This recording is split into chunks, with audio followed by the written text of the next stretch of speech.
Buen día a todos. Soy la doctora Guadalupe Frine Lucho González de la Universidad Autónoma de Nuevo León, en México. Es un gusto estar el día de hoy con ustedes en las Jornadas Internacionales Responsabilidad Social y Transparencia, una lectura desde el Derecho Internacional Privado.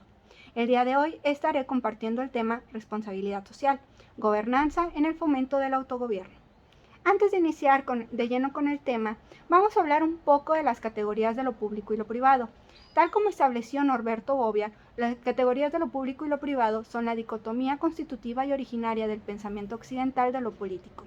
Estas esferas, que en un principio no se tocaban y que representaban categorías tan disímiles que eran contrarias, fundamentaron no solamente la filosofía y la teoría política, sino la composición del entendimiento del mundo, al menos en Occidente, pues es a partir de ellas que se categorizó el mundo y se entendía sobre todo que lo público era principalmente lo colectivo, lo que pertenecía a todos y que por su esencia no podía ser secreto, y se contraponía a lo privado, que es aquello que pertenece al individuo y que por ende puede permanecer secreto.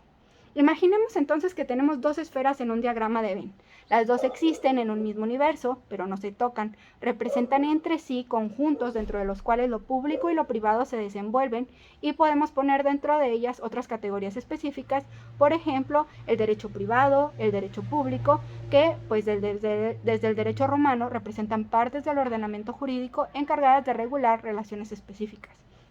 El derecho privado, como sabemos, regula las relaciones entre ciudadanos y particulares, las cuestiones de los asuntos públicos, mientras que el derecho público regula las relaciones entre el Estado, sus ciudadanos, que involucran finalmente los bienes e intereses públicos. Ambos términos, lo público y lo privado, en su multivocidad, otorgan una dimensión institucional a aquello que se encuentra dentro de dichas categorías, y es a partir de la dimensión en la que se encuentren en donde podemos encontrar el trato específico, ya sea dentro del Estado o de la propia sociedad, que se le da a lo que se encuentre dentro de la categoría.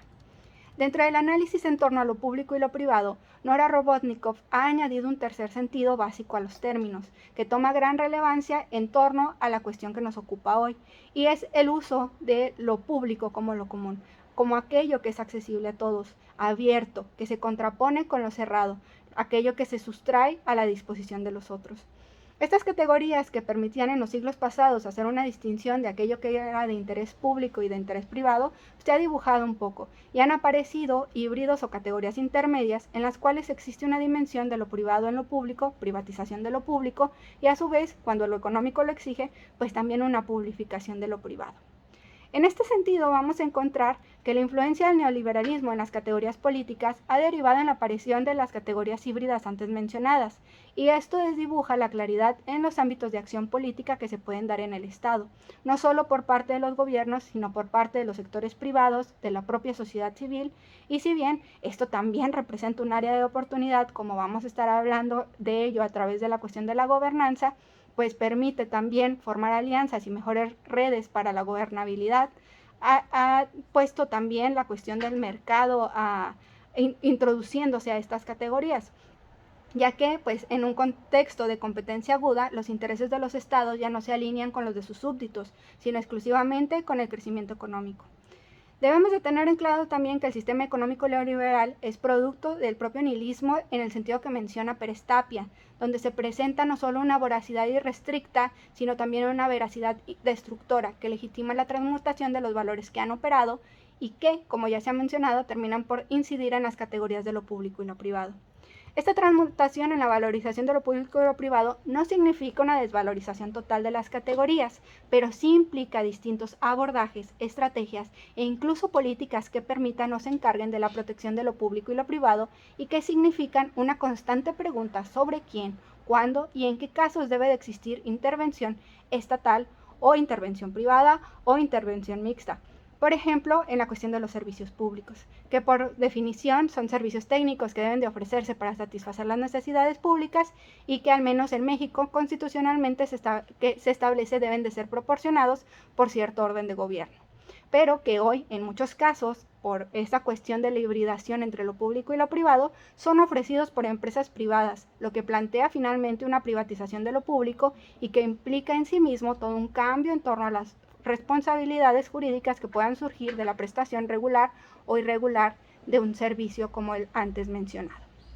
En este sentido, vamos a encontrar entonces que lo público y lo privado se centran así en el quid de la cuestión dentro de la administración pública y toda la acción del Estado, ya que los límites de ambos conceptos establecidos en su origen han comenzado a difuminarse, y con ello pues vamos a tener una cuestión de quién tiene que actuar. Vamos a tener que ver cuál es la relación entre el derecho y la política, y se van a establecer nuevos vínculos entre el individuo y su realidad social. Sobre todo vamos a tener que estarnos preguntando cuál es el ámbito de acción política que nos toca. Y en este sentido vamos a encontrar resignificaciones en torno a las relaciones y a las responsabilidades dentro del Estado.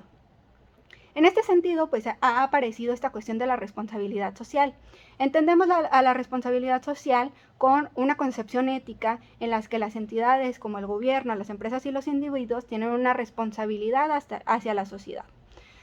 Como se menciona, esta cuestión de la responsabilidad social pues es de naturaleza pluridimensional, porque incluye derechos humanos, comercio justo, las prácticas de trabajo y de empleo óptimas, pero también tiene que ver con la transparencia, también tiene que ver con el desarrollo sustentable, la lucha contra la corrupción, que finalmente va a abarcar una serie de aspectos en la vida social que tienen que irse velando, sobre todo por la concepción del bien común.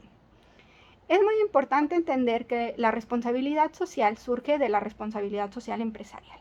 y que finalmente toma y retoma algunos de sus principios ya como responsabilidad social. En este sentido, encontramos la búsqueda de gobernanza de la organización, la búsqueda de que las decisiones no se den de manera vertical, donde se decida desde arriba y solamente se acate abajo. También encontramos una cuestión de derechos humanos, de prácticas laborales, de medio ambiente, de prácticas justas y de desarrollo de la comunidad. Todos estos principios finalmente no es que se calquen de la responsabilidad social empresarial, sino que se han transformado y han venido a parar en lo que es la responsabilidad social como lo utilizamos hoy en día. En este sentido, para mí aparece un concepto que es fundamental y que va a ser muy importante, sobre todo en la búsqueda de la responsabilidad social y en el fomento del autogobierno, y tiene que ver con la gobernanza. Este cambio de paradigma con respecto a cómo se tomaban las decisiones desde una manera horizontal a una manera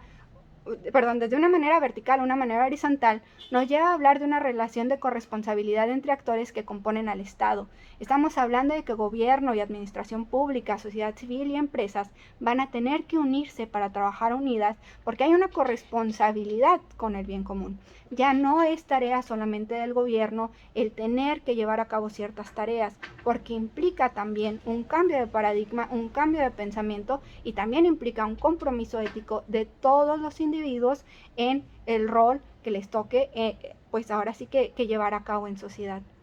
En este sentido, pues la gobernanza también va a tener ciertos sentidos o ciertos principios necesarios. Entre ellos encontramos, por ejemplo, el principio de participación. No se puede dar gobernanza si no hay una participación activa por parte de todos los actores del Estado. Si falta alguno de los actores, la gobernanza no va a ser completa. También encontramos el principio de transparencia, porque es a través de él que vamos a generar la confianza con el otro. ¿Qué se está haciendo? ¿En qué se está gastando? ¿Por qué se está gastando de esta manera? ¿Qué decisiones estamos tomando y en qué se fundamentan estas decisiones? También hay un principio de rendición de cuentas. Muy bien, tomamos una decisión en conjunto. ¿Qué se hizo con el dinero? ¿Realmente se aplicó a lo que se tenía que aplicar? ¿Qué cambios devino con ello? ¿Qué problemas, qué áreas de oportunidad se presentan que después tengamos que tomar para mejorar nuestra gobernanza?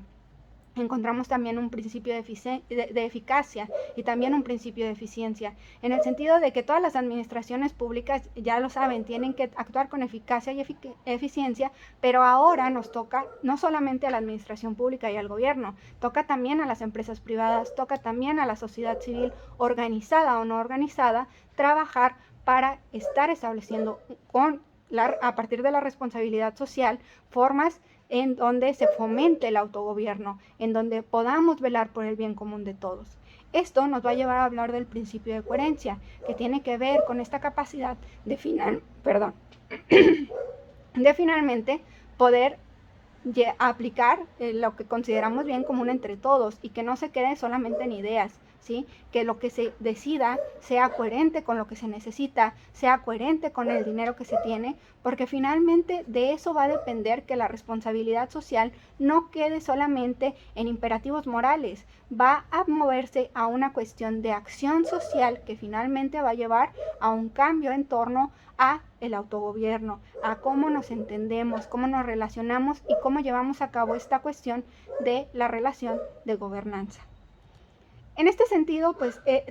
esto implica todo un cambio de paradigmas y la introducción de estos cambios en relación a lo público y lo privado ha generado desde los cimientos de lo que actualmente conocemos como administración pública grandes cambios para el cumplimiento de los actos administrativos, siendo todavía mayor el compromiso de buscar un adecuado cumplimiento, donde nuevos paradigmas como la gobernanza exigen un compromiso en beneficio del interés general y el bien común. Sobre todo porque las obligaciones a las que debemos sujetarnos todos como ciudadanos, tanto en lo privado como en lo público, ponen de manifiesto la necesidad de reconfigurar la acción política administrativa con contenido ético para lograr la confianza en las instituciones, mismas que al ser públicas forman parte de todo el entramado estatal y sus actos influyen, benefician o perjudican a todos los componentes del Estado. En este sentido, vamos a encontrar que al menos en lo que es el Estado hay un replanteamiento del derecho administrativo en su conjunto y que vamos a empezar a hablar de nuevos derechos emergentes, como lo es la buena administración, que tiene que ver con toda esta cuestión, tiene que ver con una responsabilidad social, tiene que ver con una gobernanza en el fomento del autogobierno que permita finalmente que los ciudadanos que también están participando de ello tengan una buena actuación administrativa, pero también tengan los medios y los mecanismos, así como las políticas, para poder participar en la decisión pública y que esto finalmente les permita participar del autogobierno, que les permita formar parte de esa búsqueda del bien común que finalmente todos buscamos. Como conclusión de lo antes expuesto, me gustaría dejar la siguiente reflexión. Creo que es necesario en el ámbito donde estamos tratando de fomentar la responsabilidad social y en este caso la gobernanza como una forma de promover el autogobierno, la necesidad de una perspectiva ética que involucre no solamente la cuestión de por qué deben de hacerse o no las cosas, sino que busque en sí el compromiso completo de los actores. Pues debemos que considerar que finalmente la libertad y la voluntad son fundamentos básicos de la responsabilidad del hombre en sociedad. En este sentido, pues vamos a encontrar que esta cuestión de la gobernanza nos va a llevar a que los componentes que antes no se integraban a la dinámica de las decisiones estatales, pues tengan que formar parte de este compromiso y que de alguna manera se dé una vigilancia recíproca. No en el sentido de que estemos buscando una vigilancia como en los estados policiales, ¿no? Sino en el sentido de que haya también un compromiso. Esta cuestión de corresponsabilidad va a ser muy importante para la cuestión del autogobierno. Pues finalmente vamos a tener que estar en constante comunicación las administraciones, las empresas privadas, la sociedad civil, insisto, organizada o no, para que esto se fomente, para que estos principios se cumplan. Y esto requiere no solamente una reestructura en el sentido jurídico y en el sentido político, sino que requiere de los compromisos sociales, de los compromisos éticos de todos los actores, porque claro está, desde una postura normativista, el hecho de tener un marco tanto a nivel local, regional, nacional, internacional, pues nos va a permitir un ámbito de acción, pero también el hecho es que no podemos permitir que la norma se quede en la palabra, debemos llevarla a la acción y esto va a implicar el compromiso de cada uno de nosotros en lo que se está haciendo a favor de la responsabilidad social, a favor de la gobernanza y a favor del autogobierno. Muchísimas gracias, fue un gusto estar el día de hoy con ustedes.